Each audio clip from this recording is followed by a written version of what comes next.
जादुई तोता। एक छोटे से गांव में एक गरीब परिवार रहता था। उस परिवार में रामू और उसकी बीवी सीता उसके बेटे चिंटू के साथ रहते थे।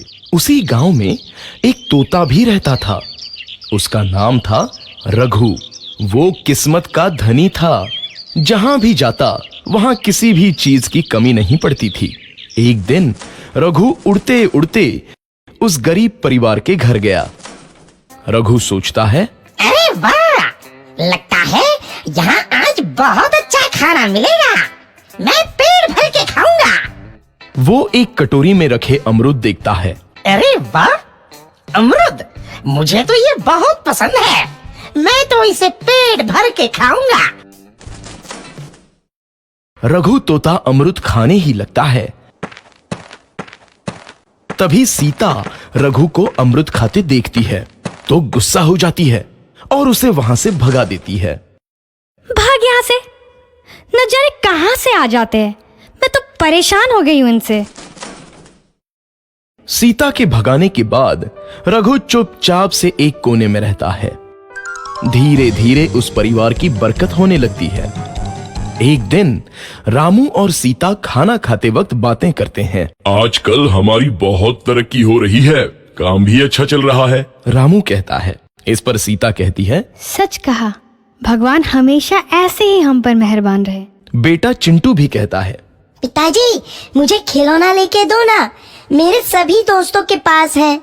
रामू कहता है, ठीक है, जरूर लाऊंगा। सीता कहती है, कितने खुश है सब, मेरे परिवार को किसी की नजर ना लगे। एक तरफ ऐसी बातें होती हैं तो दूसरी तरफ रसोई में रघु तोता भी अमरूद खाते रहता है। मजा आया, अमरूद खाया, मजा आया, अमरूद खाया, मजा आया। तभी सीता रसोई में आती है और रघु तोते को अमरूद खाते देख बहुत गुस्सा होती है। सीता रघु को बाहर निकालने के लिए पिंजरे में अमरूद रखती है।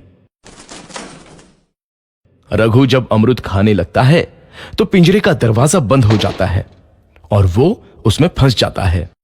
मुझे बाहर निकालो, मैं यहाँ फंस गया हूँ, मुझे बचाओ। अगले दिन सीता पिंजरा उठाकर बाहर दूर उस रघु को छोड़ देती है। रघु के जाते ही उनके घर आई बरकत धीरे धीरे कम हो जाती है। उन्हें बहुत घाटा होता है। सीता कहती है, ये क्या हो रहा है, अचानक इतना कैसे बदल गया? अभी तक तो सब कुछ अच्छा चल रहा था।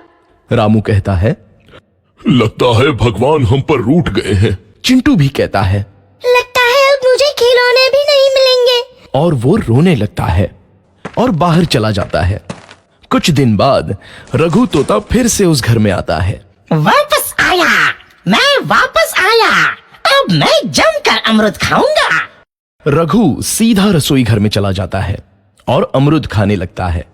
कुछ देर बाद सीता रसोई में आती है और रघु को देख कहती है, एक तो घर में पहले से इतनी दिक्कत चल रही है और ऊपर से ये तोता मुझे और परेशान कर रहा है।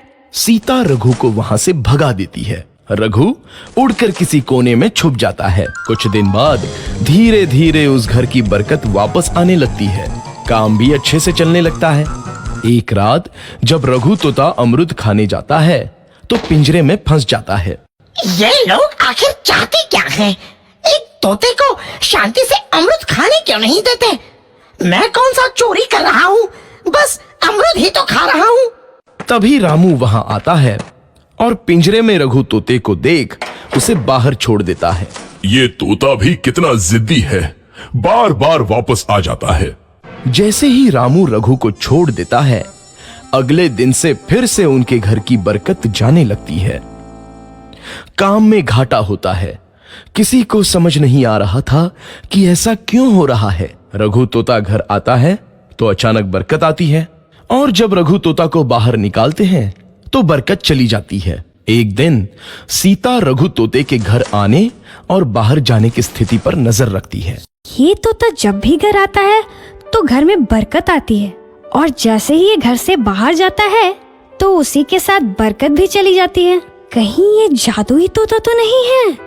अगली बार जब ये तोता घर आएगा तो मैं इसे कहीं नहीं जाने दूंगी। सीता रघु का बहुत इंतजार करती है लेकिन रघु तोता दोबारा उस घर में कभी नहीं आता।